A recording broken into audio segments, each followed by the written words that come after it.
Bismillahirrahmanirrahim. Assalamualaikum warahmatullahi wabarakatuh. Salam sejahtera bagi kita semuanya. Om Swastiastu, Namo Buddhaya, salam kebajikan. Yang saya hormati para Menteri Kabinet Indonesia Maju, yang saya hormati Ketua Umum PGRI, Profesor Dr. Unifah Roshidi, beserta seluruh jajaran pengurus PGRI dari seluruh tanah air, yang saya hormati para guru, para dosen, para tenaga kependidikan di seluruh penjuru tanah air yang saya cintai, hadirin dan undangan yang berbahagia. Pada kesempatan yang berbahagia ini, saya menyampaikan terima kasih, menyampaikan apresiasi yang setinggi-tingginya kepada semua guru di seluruh pelosok tanah air. Di tengah berbagai keterbatasan di era pandemi ini, Bapak, Ibu guru tetap berkarya dan terus berinovasi, melangsungkan kegiatan belajar mengajar, baik secara online maupun harus menemui siswa di rumah-rumah mereka. Perubahan yang sangat drastis ini tidaklah mudah, tidak mudah. Guru-guru dipaksa beradaptasi dengan cepat, beralih menggunakan teknologi, mengubah metode belajar, bekerja sekuat tenaga agar anak-anak bisa tetap belajar dengan baik. Tetapi tantangan akibat pandemi COVID-19 ini tidak boleh menurunkan kualitas pembelajaran.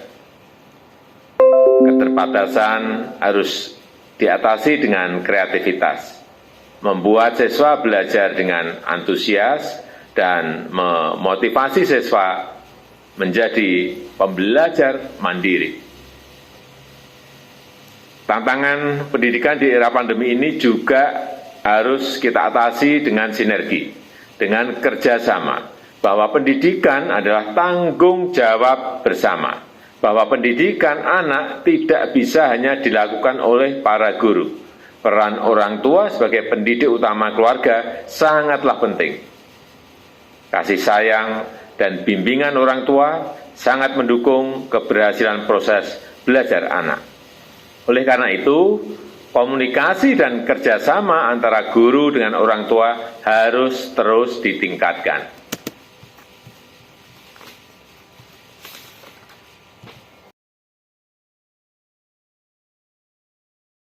Bismillahirrahmanirrahim. Assalamualaikum warahmatullahi wabarakatuh.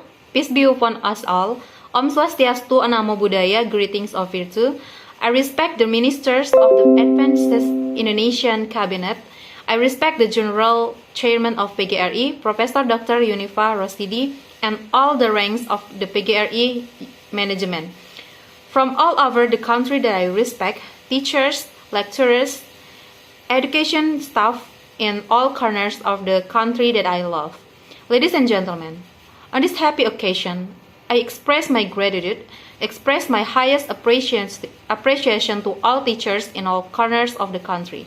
In the midst of various limitations in this pandemic era, teachers continue to work and continue to innovate in carrying out teaching and learning activities, both online and must meet students in their homes. This very practice change is not easy. Teachers are forced to adapt quickly to using technology. Changing learning methods, work as hard as possible so that children can continue to study well. But the challenges due to the COVID-19 pandemic should not reduce the quality of learning. Limitation must be overcome with creativity, making students learn enthusiastically and motivating students to become independent learners. We also have to overcome the challenges of education in this pandemic era with synergy and with cooperation that education is shared responsibility, that children's education cannot only be carried by teachers. The role of parents as the primary educator of the family is very important. Parental love and guidance are very supportive of the success of the child's learning process. Therefore, communication and cooperation between teachers and parents must be improved. Bapak Ibu guru yang saya hormati, saya menyadari banyak orang tua yang tidak sabar menunggu sekolah dibuka kembali. Tapi kita harus hati-hati karena kesehatan, karena keselamatan adalah hal yang terpenting. Kesehatan dan keselamatan para guru maupun siswa peserta didik akan selalu menjadi prioritas tertinggi pemerintah. Protokol kesehatan harus dilaksanakan dengan penuh kedisiplinan, baik di sekolah maupun di lingkup keluarga. Karena kunci untuk mengendalikan COVID adalah kedisiplinan kita semuanya. Agar penularan bisa dibatasi dan anak didik tidak berisiko terpapar COVID-19. Pemerintah menyadari sepenuhnya berbagai kesulitan yang dihadapi para guru di era pandemi. Oleh karena itu, pemerintah telah mengeluarkan berbagai kebijakan untuk mendukung guru agar tetap bisa menjalankan pendidikan secara baik dan kesejahteraan guru terbantu. Saya sebutkan sebagian saja, misalnya penggunaan dana bantuan operasional sekolah, dana BOS untuk pembayaran guru honorer. Tidak lagi dibatasi 50%, tapi bisa lebih dari itu. Pemerintah memberikan bantuan subsidi umum BSU sebesar 1,8 juta rupiah, dibayarkan Rp600.000 per bulan selama 3 bulan. Kepada sekitar 1,8 juta guru dan tenaga kependidikan honorer. Mr. and Mrs. Teachers who I respect, I realize that many parents can't wait for school to reopen, but we have to be careful because health and safety is the most important thing. The health and safety of teachers and students will always be the government's highest priority. The health protocol must be carried out with full discipline both at school and in the family circle, because the key to controlling COVID is discipline for all of us, that transmission can be limited and students are not at risk of being exposed to COVID-19. The government is fully aware of the various difficulties faced by teachers in the pandemic era.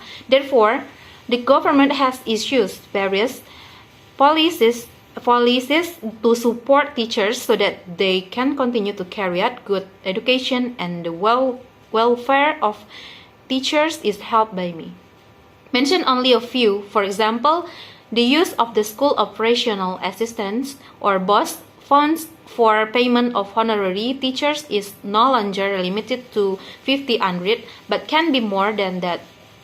The government provides general subsidy assistance amounting to 1.8 million rupiah was paid 600,000 rupiah per month for 3 months to about 1.8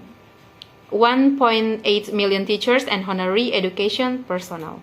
Bantuan paket pulsa internet untuk guru dan berbagai program peningkatan kualitas guru seperti program guru belajar, laman guru berbagi, dan seri webinar guru belajar.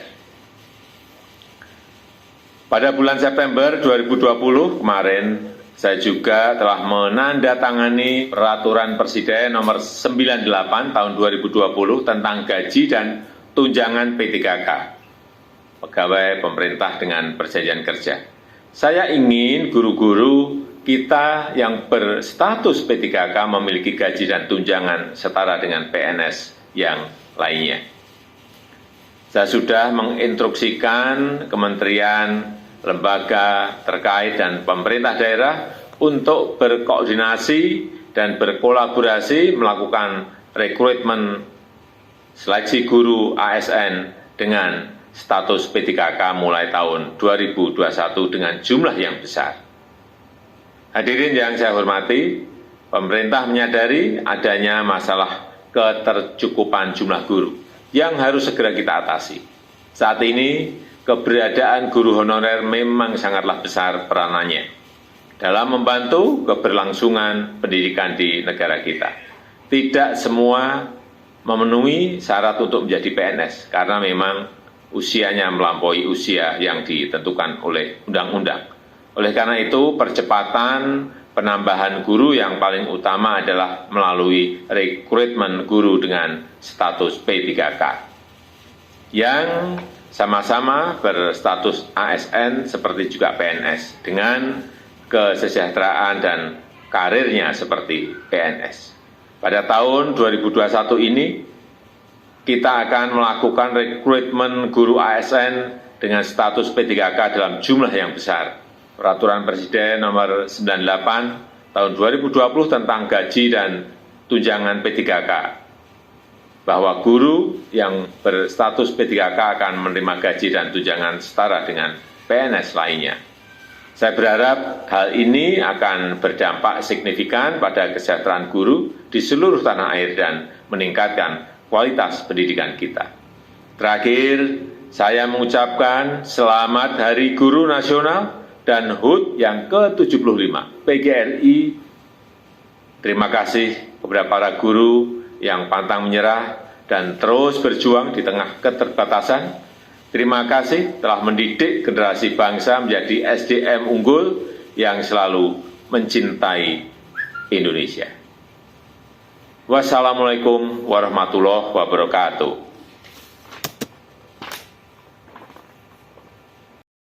Internet Credit Package Assistance for Teachers and various teacher quality improvement programs such as the Teachers Learning Program, Teacher Sharing Page, and Webinar Series. Teachers learn in September 2020. Yesterday, I also signed the 2020 Presidential Regulation regarding salaries and first aid allowance for government employees with a work agreement. Our teachers with first aid status have salaries and allowance equivalent to other civil servants. I have instructed the relevant ministries and local governments to coordinate and collaborate in recruiting a large number of ASN teachers with first aid status starting in 2021. Ladies and gentlemen, the government realized that there is a problem with the education of the number of teachers that we must address immediately. At this time, the existence of honorary teachers has a very large role in helping the continuity of education in our country. Not all of them meet the requirements to become civil servants because their age is the age determined by law.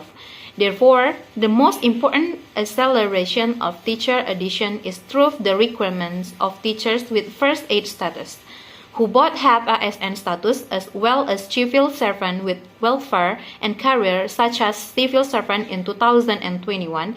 We will recruit ASN teacher with first aid status in large number. Presidential Regulation number 98 of 2020 concerning salaries and first aid allowance that teacher with first aid status will receive salary and allowance equal to other civil servants. I hope this will have a significant impact on the welfare of teachers throughout the country and improve the quality of our education. Finally, I wish you a happy National Teachers Day and the 75th anniversary of PGRI. Thank you to the teachers who never give up and continue struggling in the midst of limitation. Thank you for education the nation's generation to be superior human resources who always love Indonesia. Wassalamualaikum warahmatullahi wabarakatuh.